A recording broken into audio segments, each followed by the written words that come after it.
ព័ត៌មានទី1នេះគឺសូមជូនពីរឿងនៅកម្ពុជាហើយនិងថៃមុនចុះដោយសារតែវាជារឿងកម្មវិធីបច្ចុប្បន្នភាពអាមេរិកមែនប៉ុន្តែរឿងនេះបន្តពីកម្មវិធីព្រឹកមិញរៀបរាប់បន្តអស់ចឹងខ្ញុំសូមជម្រាបជូនប្រិយមិត្តនៅពេលនេះបន្តទៀតបើយោងតាមការផ្សាយរបស់សារព័ត៌មាន The Nation របស់ថៃបានដឹងថាលោកសៀស័កភួងកិតកែវរដ្ឋមន្ត្រីក្រសួងការបរទេសថៃបានពន្យល់ក្រោយពីក្រុមចរចានៅគណៈកម្មការព្រំដែនកម្ពុជាថៃ ABC ថាតំបន់នោះមិនទាន់បានសម្រេចកិច្ចព្រមព្រៀងហើយចុះហត្ថលេខានៅឡើយនោះទេក្រោយពីការជួបចរចាគ្នាអស់រយៈពេល2ថ្ងៃដូច្នេះលោករដ្ឋមន្ត្រីក្រសួងការបរទេសរបស់ថៃលោកថាគេមិនគួរចាត់ទុកថានោះជារឿងបរាជ័យនោះទេលោកមានប្រសាសន៍ថាផ្ទុយទៅវិញនេះគឺជាផ្នែកធម្មតានៃដំណើរការចរចាលោកបានសង្កត់ធ្ងន់ថាការពិតដែលថាភាគីទាំងពីរនៅតែបន្តការសន្ទនាគ្នានោះគឺជាសញ្ញាវិជ្ជមាននិងជាជំហានដ៏សំខាន់មួយឆ្ពោះទៅមុខដែលល្អជាងការងាកទៅរកចំនួនដែលនាំមកនូវការខាតបង់និងការបំផ្លិចបំផ្លាញលោកបានពន្យល់បន្ថែមថាទោះបីជាបញ្ហាមួយចំនួននៅតែមិនទាន់ដោះស្រាយក៏ដោយក៏ការបន្តការពិភាក្សាគឺជាជំហានដ៏សំខាន់មួយឆ្ពោះទៅមុខសម្រាប់ភាគីទាំងពីរលោកសៀស័កក៏បានរំលឹកដល់ភាគីកម្ពុជាអំពីសារៈសំខាន់នៃការរក្សាការទំនាក់ទំនងដោយផ្ទាល់តាមរយៈក្របខ័ណ្ឌ ABC ដោយបានបញ្ជាក់ពីតម្រូវការក្នុងការកសាងទំនុកចិត្តរវាងប្រទេសទាំងពីរនេះបើយោងតាមការផ្សាយរបស់កាសែត The Nation បានបន្ថែមទៀតថាលោករដ្ឋមន្ត្រីបានចង្អុលបង្ហាញថាភាគីទាំងពីរគួរតែប្រុងប្រយ័ត្ននៅពេលនិយាយអំពីបញ្ហានេះជាពិសេសការជៀសវាងឃ្លាដែលអាចត្រូវបានបកស្រាយថាជាការជ្រៀតជ្រែកក្នុងកិច្ចការផ្ទៃក្នុងរបស់គ្នាទៅវិញទៅមកលោកក៏បានលើកយកសារៈសំខាន់នៃការធានានិរន្តរភាពនៃកិច្ចព្រមព្រៀងដោយសង្កត់ធ្ងន់ថ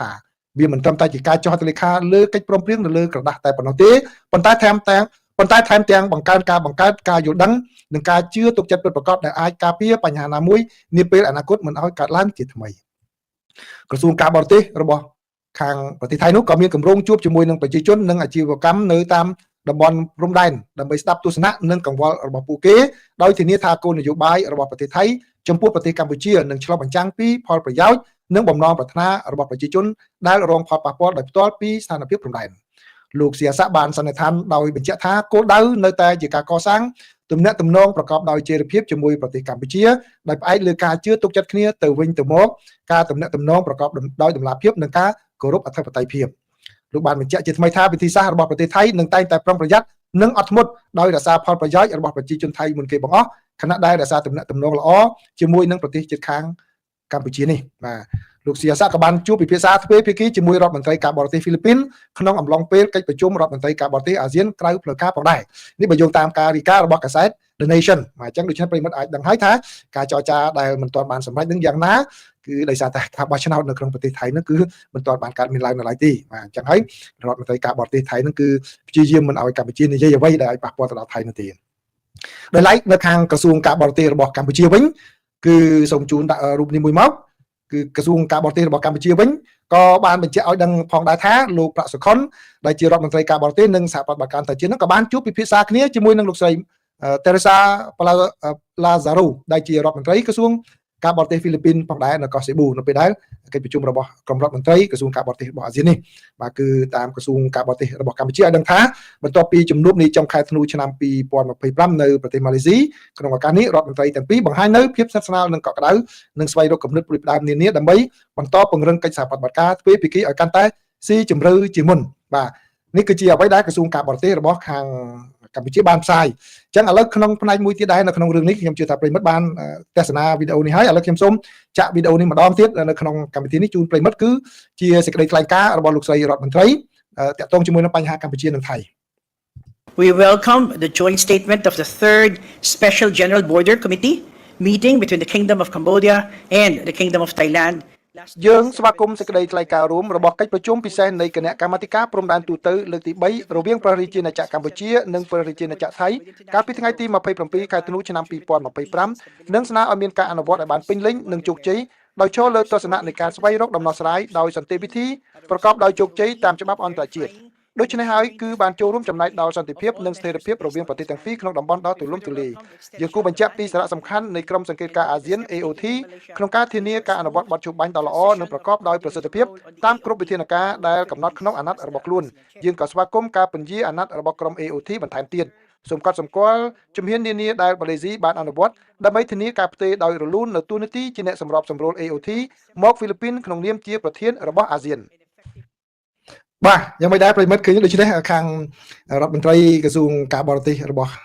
ហ្វីលីពីនដែលជាប្រធានអាស៊ាននៅឆ្នាំនេះប្រធានបដូវវេនរបស់អាស៊ាននៅឆ្នាំនេះបាននិយាយពាក់ព័ន្ធជាមួយនឹងបញ្ហាកម្ពុជាហើយនិងថៃហើយបានបញ្ញានឹងបន្តការងារនេះបន្តពីម៉ាឡេស៊ីបន្តទៅទៀត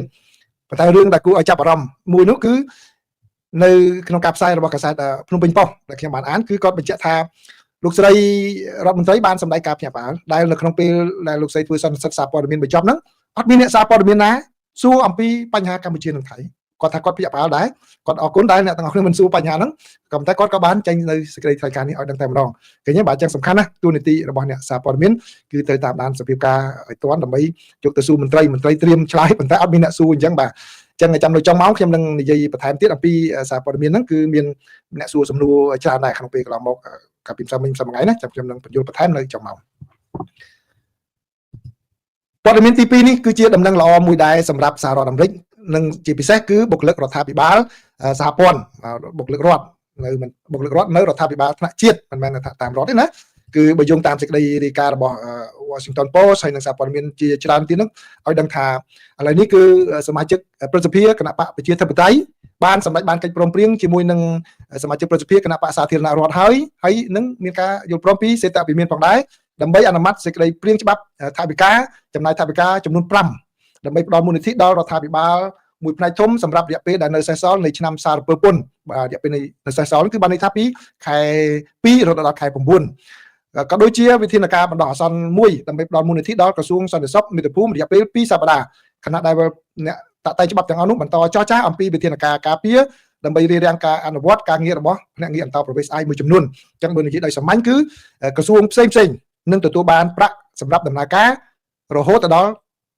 ់ដំណាច់ខែ9ថ្ងៃ30ខែ9វាលែងតែក្រសួងសន្តិសុខមាតុភូមិមួយទេដែលមិនមានថវិការហូតដល់ខែ9ទេគឺបានរយៈពេលតែ2សប្តាហ៍សិនដើម្បីចរចាគ្នាដាក់វិធានការយ៉ាងណាឲ្យពលិអន្តរប្រវេសន៍ AI ហ្នឹងធ្វើការងារឲ្យត្រឹមត្រូវកុំឲ្យមានការរំលោភបែបនេះទៀតទេដូចដែលខ្ញុំបាននិយាយក្នុងពេលកន្លងមកអញ្ចឹងគឺបញ្ហានេះខាងគណៈបកប្រជាធិបតេយ្យគាត់យកធ្វើជាបញ្ហាធំក៏ប៉ុន្តែខាងសេតវិមានគាត់យល់ថាមិនមែនជារឿងល្អទេអញ្ចឹងគាត់បន្ទន់អេរយាប័តអញ្ចឹងគាត់បំបែកបញ្ហានេះជាពីរដើម្បីឲ្យចេញមួយសិនបាទអញ្ចឹងនៅក្រសួងសន្តិសុខមាតុភូមិហ្នឹងទៅចរចាគ្នាសិនមួយរយៈពេលហ្នឹងឥឡូវប៉ុន្តែអត់បិទរដ្ឋាភិបាលទេបាទគាត់ថា2សប្តាហ៍សិនហើយចរចាគ្នាទៀត2សប្តាហ៍ក្រោយចាំបោះឆ្នោតភាសាទៀតគ្រប់គ្រងក្រសួងហ្នឹងដែរអញ្ចឹងគឺរួចខ្លួនណាសមាជិកប្រសិទ្ធិគណៈបកសាធារណរដ្ឋបានជំរុញឲ្យផ្ដល់មូលនិធិដល់ក្រសួងនេះអស់រយៈពេលជាច្រើនសប្តាហ៍មកហើយប៉ុន្តែសមាជិកប្រសិទ្ធិគណៈបកប្រជាធិបតេយ្យបានទទូចប្រើប្រាស់លើវិធានការរយៈពេលខ្លីសិនគេនៅមិនទាន់ច្បាស់ទេថាសភាអាចនឹងដំណើរការសេចក្តីព្រៀងច្បាប់ផ្ដល់មូលនិធិនោះបានលឿនប៉ុណ្ណាបន្ទាប់ពីប្រសិទ្ធិអនុម័តថ្ងៃផុតកំណត់នៃការបិទទ្វារគឺនៅពាក់កណ្ដាលអាទិត្យថ្ងៃសុក្រអញ្ចឹងដោយសារតែការលើកមុនខាងរដ្ឋសភាគាត់អនុម័តច្បាប់មកគឺជាកញ្ចប់ធំតែម្ដងឥឡូវនេះសាប់តែបំបែកជាពីរអញ្ចឹងត្រូវការឲ្យប្រសិទ្ធិអនុម័តឲ្យបានបញ្ជូនទៅខាងរដ្ឋសភាអនុម័តទៀតអញ្ចឹងតើរដ្ឋសភាអាចអនុម័តបានរហ័សប៉ុណ្ណាគឺអត់ទាន់ដឹងឡើយទេតែមានការចរចាគ្នាយ៉ាងម៉េចគឺនឹងមានរឿងក្រោយក៏ប៉ុន្តែលោកប្រធានាធិបតីត្រាំបានគ្រប់គ្រងវិធានការហ្នឹងដែលបានឯកភាពគ្នារវាងសមាជិកព្រឹទ្ធសភានៃគណៈបកទាំងពីរហើយលោកបានលើកទឹកចិត្តឲ្យបន្តការចរចាដើម្បីយ៉ាងណាតាក់ទងជាមួយនឹងពលិអន្តរប្រវេសន៍ AI ដោយលោកបានសរសេរនៅលើបណ្ដាញសង្គម X ថាបណ្ដាញសង្គម Truth Social របស់លោកថាលោកសង្ឃឹមថាទាំងគណៈបកសាធារណរដ្ឋនិងគណៈបកប្រជាធិបតេយ្យនឹងបោះឆ្នោតអនុម័តយល់ព្រមពីគណៈបកទាំងពីរពីព្រោះវាជាការមួយចាំបាច់ណាស់ឃើញប្រិមិត្តឃើញដោយសារតែវិចិត្រពេលឃោសនាបោះឆ្នោតអញ្ចឹងម្នាក់ត្រូវតែបន្ទន់អេរយាប័តគណៈបកប្រជាធិបតេយ្យក៏គាត់យល់ថាគ្មានអ្វីចំណេញពីការបិទរដ្ឋាភិបាលទេហើយគណៈបកសាធារណរដ្ឋក៏ថារឹតតែមិនចំណេញទៅទៀតមកអញ្ចឹងដូច្នេះម្នាក់បន្ទន់អេរយាប័តដាក់គ្នាទៅគឺដោះស្រាយតែបញ្ហាសំខាន់ដោយការលើកមុនគឺបញ្ហាសំខាន់តែទៅលើបញ្ហាសុខភាពបាទបានធានាសុខភាពអូបាម៉ាខែហ្នឹងប៉ុន្តែទៅទាញបិទរដ្ឋាភិបាលទាំងមូលដោយអត់មានបំបែកបញ្ហាហ្នឹងទេបើទោះបីជាគណៈបកសាធារណរដ្ឋចង់បំបែកក៏ប្រជាធិបតេយ្យមិនព្រមបំបែកបាទដើម្បីគេយកកម្លាំងចរចាគ្នាទៅវិញទៅមកអញ្ចឹងដូច្នេះប្រិមត្តអាចយល់បានបន្ថែមពីគេថាតាក់ទិចនយោបាយនៅរដ្ឋធានី Washington ព័ត៌មានទី3នេះគឺជាអ្វីដែលគេចាប់អារម្មណ៍ខ្លាំងនៅលើពិភពលោកអញ្ចឹងខ្ញុំសូមដកស្រង់ពីប្រភពសារព័ត៌មានច្រើនជាពិសេសគឺដកស្រង់ពីទីភ្នាក់ងារសារព័ត៌មាន Reuters មកជម្រាបជូនប្រិយមិត្តទាំងអស់គ្នាបាទនេះបើយោងតាមសេចក្តីរាយការណ៍របស់ទីភ្នាក់ងារសារព័ត៌មាន Reuters បានឲ្យដឹងថាលោករដ្ឋមន្ត្រីក្រសួងការពារជាតិសហរដ្ឋអាមេរិកគឺលោក Pete Hegseth បាននិយាយនៅថ្ងៃប្រហែលនេះមុននឹងបន្តិចថាយោធាសហរដ្ឋអាមេរិកនឹងត្រៀមខ្លួនជាស្រេចដើម្បីអនុវត្តនៅអ្វីដែលលោកប្រធានាធិបតី Donald Trump សម្រេចចិត្តទៅលើបញ្ហាអ៊ីរ៉ង់ដើម្បីធានាថាទីក្រុងតេហ៍រ៉ង់នឹងមិនបន្តបង្កើនសមត្ថភាពអាវុធនុយក្លេអ៊ែររបស់ខ្លួននោះទេ ដោយមានកងកម្លាំងយោធាសហរដ្ឋអាមេរិកយ៉ាងច្រើនបានប្រមូលផ្ដុំគ្នានៅក្នុងតំបន់នោះទៅហើយនោះលោក Hexet ត្រូវបានលោក Trump ស្នើសុំនៅក្នុងកិច្ចប្រជុំគណៈរដ្ឋមន្ត្រីដែលជាការប្រជុំគណៈរដ្ឋមន្ត្រីលើកទី1នៅក្នុងឆ្នាំនេះដើម្បីឲ្យធ្វើការបញ្យល់អំពីស្ថានភាពនៃការរៀបចំកងកម្លាំងរបស់សហរដ្ឋអាមេរិកពេលនោះលោក Hexet បាននិយាយថាគឺអ៊ីរ៉ង់មិនគួរបន្តសមត្ថភាពនុយក្លេអ៊ែររបស់ខ្លួនបន្តទៅទៀតទេសហរដ្ឋអាមេរិកនឹងត្រៀមខ្លួនជាស្រេចដើម្បីផ្ដល់នៅអ្វីដែលប្រធានាធិបតីអាមេរិករំពឹងទុកពីក្រសួងសង្គ្រាមរបស់សហរដ្ឋអាមេរិកនេះមន្ត្រីសហរដ្ឋអាមេរិកបាននិយាយថាលោកត្រាំឥឡូវនេះគឺកំពុងតែពិនិត្យមើលជំរឿនរបស់លោកក៏ប៉ុន្តែលោកមិនទាន់សម្រេចចិត្តថាតើត្រូវវាយប្រហារអ៊ីរ៉ង់ឬអត់នោះទេហើយភាពតានតឹងរវាងសហរដ្ឋអាមេរិកនិងអ៊ីរ៉ង់បានកើនឡើងយ៉ាងខ្លាំងបន្ទាប់ពីការបង្ក្រាបដល់បង្ហូរឈាមទៅលើការតវ៉ានៅទូទាំងប្រទេសអ៊ីរ៉ង់ដោយអាជ្ញាធរក្នុងរយៈពេលប្រមាណសប្តាហ៍ថ្មីនេះមន្ត្រីសហរដ្ឋអាមេរិកម្នាក់បានប្រាប់ទីភ្នាក់ងារសារព័ត៌មាន Reuters នៅថ្ងៃប្រហែលនេះដែរនេះនៅក្នុងការវិវត្តមួយទៀតថាកងទ័ពជើងទឹកសហរដ្ឋអាមេរិកបានបញ្ជូននាវាចម្បាំងបន្ថែមមួយគ្រឿងទៀតហើយទៅកាន់តំបន់មជ្ឈិមបូព៌ាចំពេលមានការកសាងកម្លាំងយោធាយ៉ាងច្រើននៅក្នុងតំបន់និងភាពតានតឹងកាន់តែកើនឡើងមន្ត្រីរូបនោះដែលនិយាយក្នុងលក្ខខណ្ឌមិនបញ្ចេញឈ្មោះបាននិយាយថានាវាចម្បាំងឈ្មោះ USS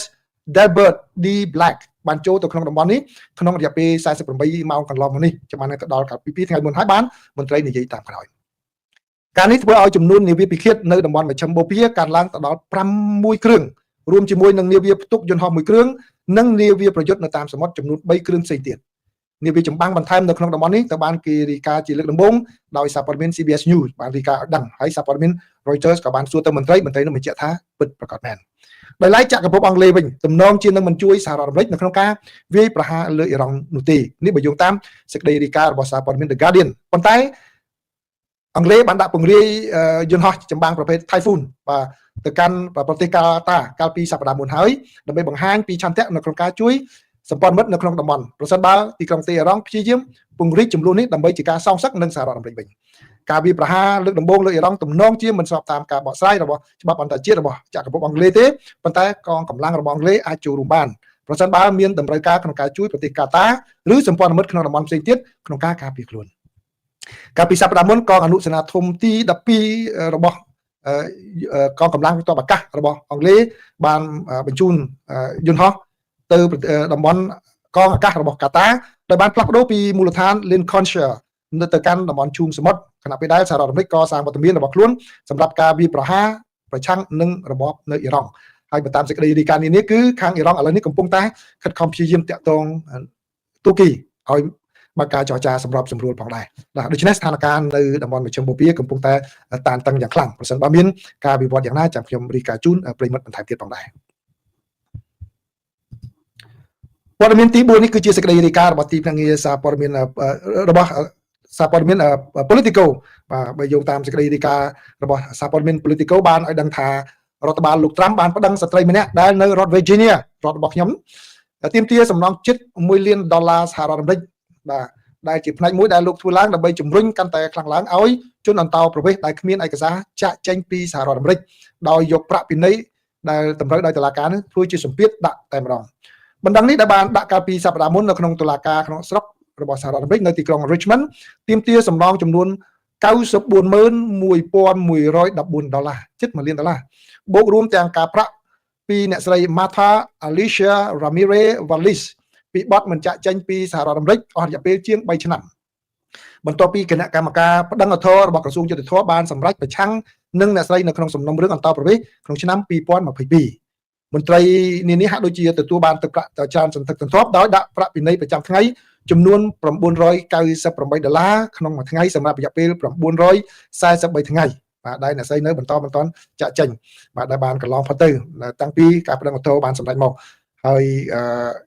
អ្នកស្រី Ramirez Vallis និងមន្ត្រីអាវ៉ាត់ជាប់ក្រោយគឺបានទទួលលិខិតនេះបាទដែលខា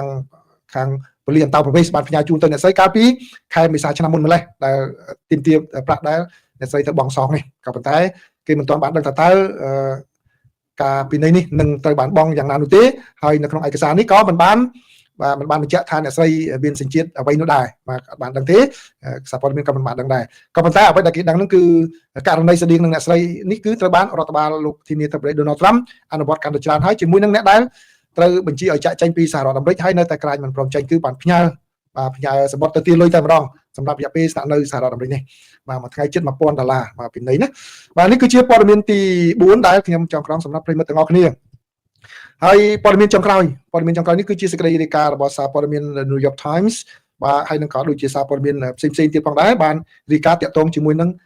បញ្ហានៅប្រទេសវេណេស៊ុយឡាគឺនៅថ្ងៃប្រហោះនេះខាងរដ្ឋសភាជាតិរបស់ប្រទេសវេណេស៊ុយឡាបានអនុម័តការផ្លាស់ប្ដូរច្បាប់ដ៏ទូលំទូលាយមួយដែលគ្រប់គ្រងទៅលើឧស្សាហកម្មប្រេង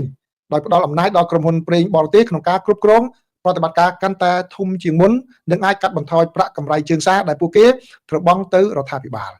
វិធានការនេះបង្ហាញពីរបៀបដែលអ្នកជំនាញនិយាយថារដ្ឋបាលលោកត្រាំបានវិលត្រឡប់ទៅយុគសម័យនៃការប្រកាសទូតបែបកំភ្លើងធំដែលសហរដ្ឋអាមេរិកបានប្រើប្រាស់ឧត្តមភាពយោធារបស់ខ្លួនដើម្បីបង្ខំប្រទេសអាមេរិកឡាទីននេះឲ្យចុះចូលនឹងអធិភាពរបស់ទីក្រុង Washington យោធាសហរដ្ឋអាមេរិកបានចាប់ខ្លួនលោក Nicolas Maduro មេដឹកនាំផ្ដាច់ការរបស់ប្រទេសវេណេស៊ុយឡាបាទនៅក្នុងខែនេះហើយបានជំនួសដោយអនុប្រធានាធិបតីរបស់លោកគឺលោកស្រី Delcy Rodriguez បាទដោយប្រឈមមុខនឹងការគំរាមកំហែងរបស់សហរដ្ឋអាមេរិកថាលោកស្រីអាចនឹងជួបកវិស្នាដូចគ្នាបាទហើយដូច្នេះលោកស្រី Rodriguez ក៏បានប្រញាប់ប្រញាល់បំពេញតាមតម្រូវការដើម្បីបើកឧស្សាហកម្មប្រេងឲ្យមានការចូលរួមកាន់តែច្រើនពីសហរដ្ឋអាមេរិកច្បាប់ថ្មីនេះផ្ដល់ឲ្យក្រុមហ៊ុនបរទេសនៅការគ្រប់គ្រងប្រតិបត្តិការយ៉ាងច្បាស់លាស់លើការវិនិយោគផលិតកម្មដែលកាត់បន្ថយក្រុមហ៊ុនប្រេងជាតិរបស់ប្រទេសវេណេស៊ុយឡាមកជាក្រុមហ៊ុនដែលបន្តបន្សំវិញបាទនេះគឺជាសេចក្តីរាយការណ៍ដែលសារព័ត៌មានThe New York Times បានរាយការណ៍ខ្ញុំដកស្រង់ជូនប្រិយមិត្តទាំងអស់គ្នាបាទអញ្ចឹងសូមអរគុណប្រិយមិត្តដែលចូលមកស្ដាប់ការចែករំលែកព័ត៌មានរបស់ខ្ញុំនេះបាទអ្នកដែលចូលមកស្ដាប់ព័ត៌មានសូមអរគុណសូមជម្រាបលា